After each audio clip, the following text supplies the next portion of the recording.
డిపార్ట్మెంట్ల వారీగా శ్వేతపత్రాలను విడుదల చేయాలనేటువంటి ఉద్దేశంతో పోలవరం మీద ఒక శ్వేతపత్రాన్ని ఆయన విడుదల చేశారు. దానితో పాటు విద్యుత్తు మీద కూడా ఒక శ్వేతపత్రాన్ని విడుదల చేశారు.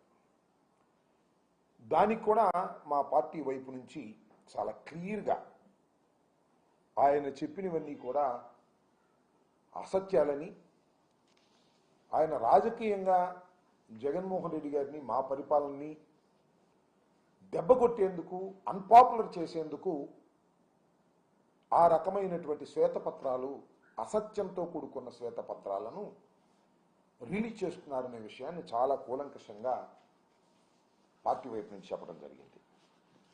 అయితే చిత్రమైన విషయం ఏంటంటే, మొన్న 17వ తారీఖున, ఈ నెల 17వ తారీఖున శాంతి భద్రతల మీద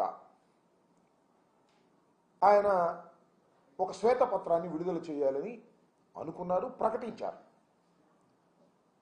ప్రకటించిన తర్వాత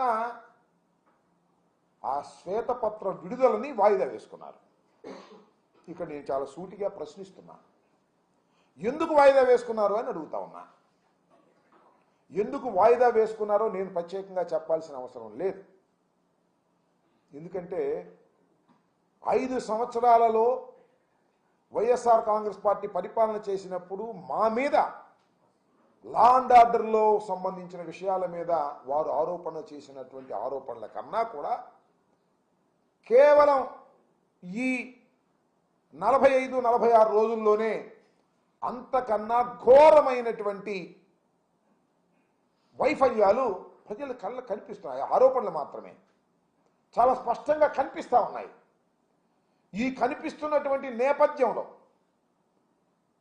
శ్వేతపత్రం రిలీజ్ చేస్తే ప్రజలు దాన్ని రిసీవ్ చేసుకోలేరనే ఉద్దేశంతో శ్వేతపత్రాన్ని రిలీజ్ చేయకోకుండా పారిపోయేటటువంటి పరిస్థితి చంద్రబాబు నాయుడు గారికి కలిగింది.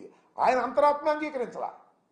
నేను ఈ పరిస్థితుల్లో శ్వేతపత్రం 5 సంవత్సరాలు మీరు ఘోరాలు చేశారు, పాపాలు చేశారు, నేరాలు చేశారు అని నేను చెప్తే ప్రజలు మీరేం చేశారు ఈ నెల 15 రోజుల్లోనో, ఈ 46 రోజుల్లోనో మీరేం చేశారని ప్రశ్నిస్తారనేటువంటి భయంతో ఆయన ఇప్పుడు ఏం చెబుతుందంటే, అసెంబ్లీలో మేము శ్వేతపత్రం రిలీజ్ చేస్తాం. మరి అన్ని అసెంబ్లీలు చేయొచ్చుగా, ఇక్కడ ఎందుకు చేయలేదు? ఆ నేపథ్యం అలా ఉందని ఈ సందర్భంగా నేను మనవి చేస్తున్నాను.